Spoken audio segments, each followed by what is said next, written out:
Next up in this series of tarot spreads, we're going to pull from this deck here, the Trionfi Della Luna Tarot by Patrick Valenza. And what this is all about is we go through the decks. I first do a review on them, right? And then I go through the guidebook and pick a spread and do it to see how it reads. That way we can get a feel for the cards and a feel for the different spreads and how the author intended the deck to be used. And, we may look at the meanings in the cards. We may just, not. It depends on what we feel like doing, right? So for this video here, we're going to do the spread. Which one? Okay, he has in here one spread. It's called the the Starburst spread, and it contains 6 cards. And if you go to my site, wordwithatwist.com, I will add this post over there to have a little more direction because I can't really post, images or descriptions inside of YouTube. So I'll put this information over on my website. You can go and check out. So make sure you sign up for my newsletter or sign up as a member, and free or paid, it's up to you, to get content like this all the time. So the center card says it's the heart. It represents the core of the issue or central focus of your reading. So since I don't have a querent, and since it's collective, what we're going to do is a card that we pull here, if it's a major card, we're going to say something of our soul, some big event that we have to deal with. If it's a minor arcana card, depending on the suit, that will be the theme. So pentacles will be something of the earth, cups, something of love, wands, passions, desires, maybe work, and then the sword, something that's intellectual. That's how we're going to read this first card. Okay, that'll set the stage for it. That'll be the theme. Next is the daybreak is 2 over here, and this says highlight new opportunities or new beginnings on the horizon. Okay, 3 is where? Right here. So 3 is a star. It signifies hopes, dreams, and what you want to achieve or desire based on the theme. And then 4 is the comet, as challenges or obstacles that could block us from moving forward. This is going to be kind of cool, actually. 5 is a North Star, symbolizes the guidance or direction you should follow. And then 6 is going to be the crown. It reveals your potential future outcome, okay? That's the reading. And maybe we'll throw in some dice too at the end. I don't know. Let's see how this plays out. So let's go ahead and get started. I'll just shuffle a couple times here just to charge this deck up. Probably should clear the energy on it real quick. Yeah, let me clear it. Let me grab this obsidian here. Just clear this deck. Okay. Yeah, it feels good. All right, let me knock it 3 times. All right, so now I feel like we can start this reading. So I don't pick up the energy on the last read that I just did to see what this cards have to say for us. Okay, so the star, come on. The Starburst spread coming up. So it's 6 cards. And you're taking notes too. Use this for your own practice. Use this for yourself, right? It's good to learn different spreads, that's for sure.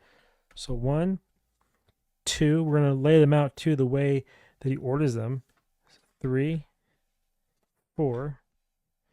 It's kind of like a star, right? Gets a little further. 5. Okay, that's so and then the head of the star up here, the crown. So you kind of see the pattern, right?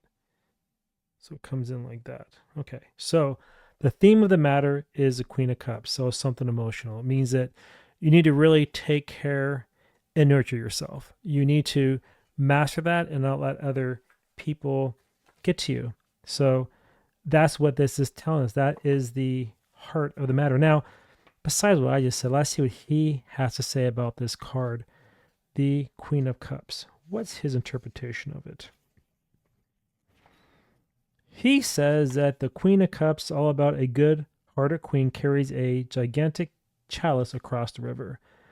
Though it may seem to some like a heavy burden it bears, the chalice is actually lightweight due to the queen's overflowing love and warm energy, right? Nurturing. So you got to be more nurturing to yourself. That's what I'm thinking here. So upright, it says, an emotionally mature and secure female figure, feminine energy, an extremely loving or compassionate person, a healer, an abundant generosity, intuition, and flowing creativity. So again, I think what this is telling us from the universe right now is that we need to really tap into that energy and nurture us, right? Take care of ourselves first. Stop worrying about other people all the time and really do what's right by us. That's what I'm getting on that card. And then on daybreak, if we do that with opportunity, 6 of Swords, we'll be able to move forward out of rough waters into smoother areas so our mind can then become at peace and calm down, and things won't be so hectic and chaotic because we're going to leave that and move forward into brighter and better things. Okay. Now let's see what he says on that. So he has a swords, 6 of swords. Do you enjoy this? I mean, this is something that you actually like. I kind of like this because it's like I get to learn something new and share with everybody here, and I think it's really a wonderful way to learn tarot and to sharpen your skill, right? Okay, the 6 of swords is what? Using her pain and inspiration, a young maiden creates a vessel to escape dire circumstances, right? Leave the chaos behind. With hope as her guide, she courageously makes her new way across the sea in search of new life and grand adventure. Yep. Okay, that bright meeting here, it says a major transition, moving locations, a long journey, leaving trouble behind. Did I just say that? And exploring new horizons, seeking new opportunity in the unknown, and a search for peace. Self-nurturing, leaving all the nonsense behind. Okay, so that is what is on the horizon. As long as we can get our emotions in check and start taking care of ourselves first. Then what are our hopes or things we want to desire? 4 of coins. We want to have stability in our lives. We want to have enough. We want to not have to worry about every penny, not pinch everything, have a little bit of extra. So maybe we're going to hold on to things a little bit more, and have a little bit more prosperity and not always have anxiety about not having enough to get forward, because it looks like death is behind us. Because if we don't really control our expenses properly, then things could go south pretty quick, because after the 4 becomes the 5 of Pentacles, which is destitution. So we don't want that. So what we're really hoping for is that we can control ourselves a little bit better with the money, and so that we can achieve a little bit more stability. That's what I feel this is telling us. Okay, so get us in check, leave the chaos behind, and have a little bit extra. And what does he say about the 4 of coins? Let's see here. Isn't this a wonderful deck too? It's such a fun deck. I love all the imagery. It's just, you can just really sit there for hours and just study it, It's just so fun. All right, so 7, 5, and then we're going to hit on the 4 of coins. 4 of coins, seemingly alone in his chamber, a wealthy miser, that's one way of looking at it, gloats over 4 rare coins in his possession. In his fixation, he feels to notice the spectator of death looming at the door. Okay, upright, clinging to one's possessions, a scarcity mindset, not having enough, a hoarder or a cheapskate. I don't see that.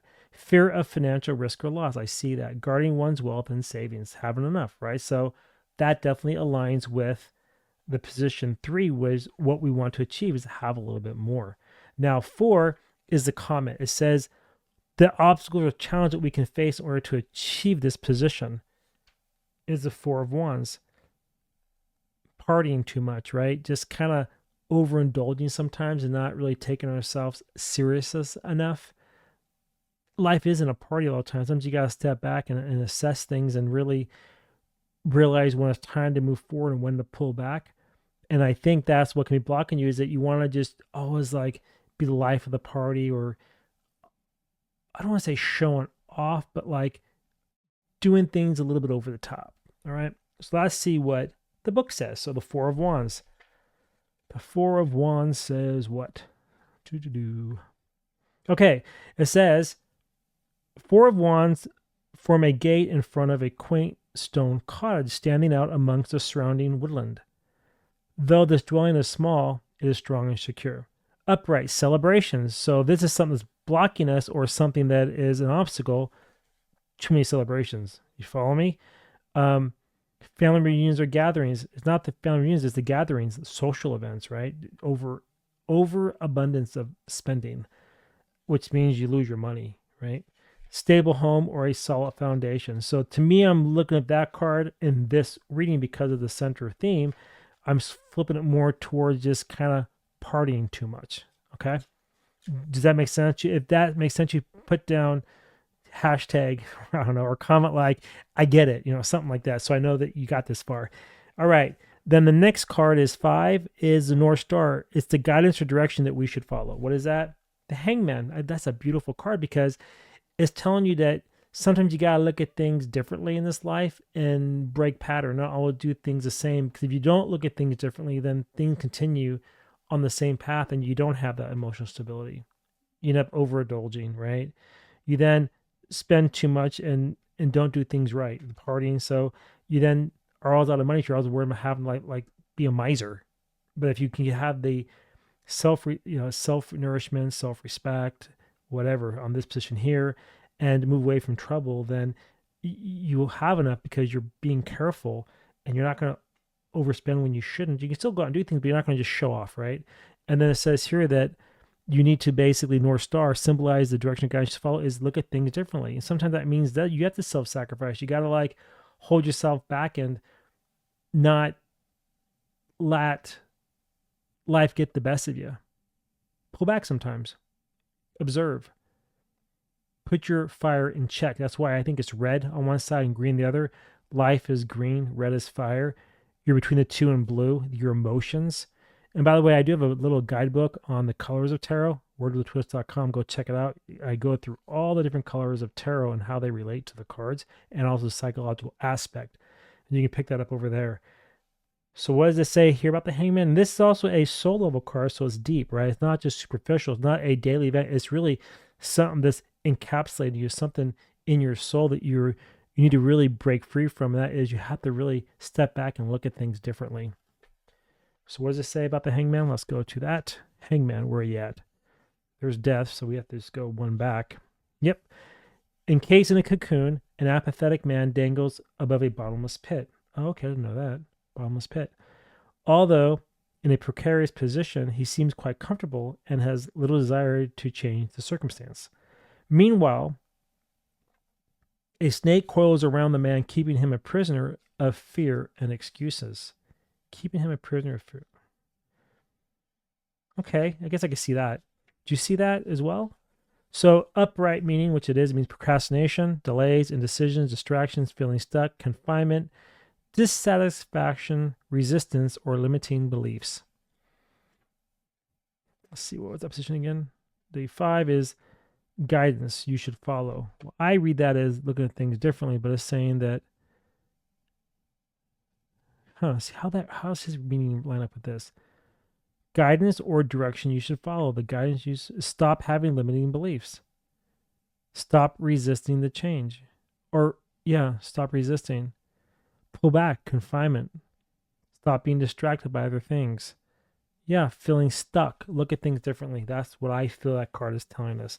And then finally, if you could follow that advice, we're going to go over it one more time just to make sure we remember what we're saying here. 1, the heart is that make sure that we nurture ourselves a little bit more. 2 is daybreak. Opportunities is leave the chaos behind and find new things. Let the mind be free a little bit. Let go. 3, the star, hopes, desires, aspires to achieve, have a little bit more. The 4 of Pentacles, right? Have a little bit more. The North 4 is the comet. Life challenges or obstacles, don't party so much, right? We said earlier. And then the 5 number card is North Star guidance, is look at things a little differently, right? Hold back. It's a little bit of self-sacrifice. And then the crown is a potential future, is what? The Empress.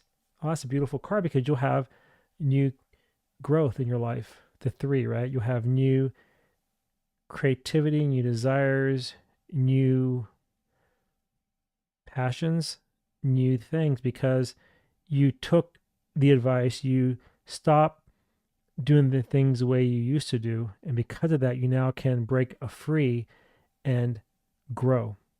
A new birth, pregnancy. She's pregnant in this card, it looks like, right? With the peacock. I forgot what the peacock means. This actually has a pretty deep meaning. It slipped my mind. But in royalty, you'll feel much better about yourself. The Empress. What does he say about the Empress? Let's go here and find that real quick. Where are you at? Empress, where are you? Death, nope, too far up. Go back a little bit more. He says the Empress is about, okay, so she casually strolls through her moonlit garden, making sure everything is in perfect order. I can see that too with the Empress. Although known for her strict demeanor, she often exposes her softer side to those who understand her true intentions. Upright, a strong leader with a hidden tender side, a motherly dominance, a questionable, an unquestionable, and often overbearing female figure, someone once useful who is now well or past. I do not read that card like that, not in that position, because it's about your future. And the future, if you follow the guidance here, is positive, not this overbearing mother figure. That's not what your future is. It's more like it's giving birth to something else. Because remember, the Empress also has that.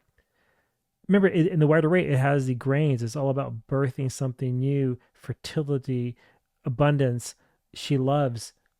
She also could be a little bit bad too, though. But the point is, in this reading, it looks very positive. Anyway, with all of that being said, what are your thoughts? Do you enjoy these type of little tutorials, card tutorials? If you do, let me know. I'll do a lot more. And I've asked now a couple times. I got a couple responses, but I want to get more of a general response across the board to see if this is something that you all would like to see more of. And again, I will add details on my website. Go to wordswithtwist.com and check out the post. Look for the picture of the cards, right? I'll post it here. It'll look almost like the YouTube video. I'll match.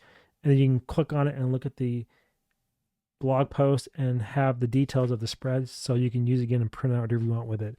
Anyway, that's it. And if you do want any type of mentoring on card reading, I offer that service now too. Go to my book of reading, go to the bottom, and you'll see it there where you can like share your spread with me, upload the image of the cards, a picture of it, and then give me your interpretation. I can help you decipher it and how I see it. Anyway, that's all I got for now, my friends. And until next time, I want you to have a wonderful week ahead. And I hope to see you in my next video. All right. Bye, everyone.